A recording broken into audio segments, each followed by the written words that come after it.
ఎక్కడా కూడా ఎవరికి ఇస్తా ఉన్నాము అనేది ఎక్కడా కూడా వ్యత్యాసం ఎక్కడా చూపించడం లేదు.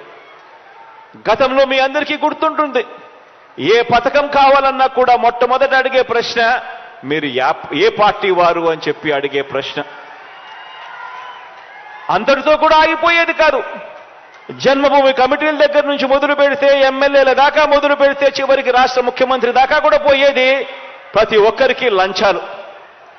ఈరోజు 2,53,000 కోట్ల రూపాయలు ఎక్కడా కూడా కులం చూడడం లేదు, మతం చూడడం లేదు, ప్రాంతం చూడడం లేదు, వర్గం చూడడం లేదు.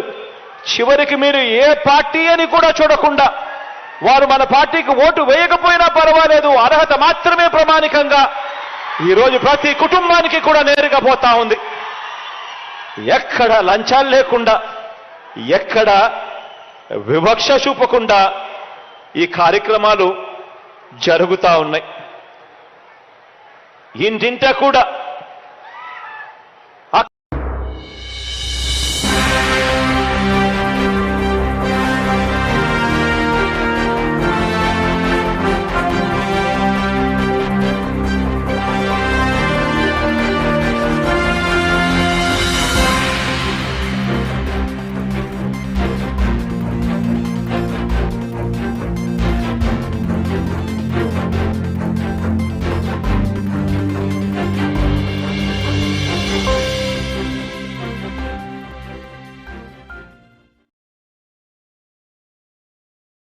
you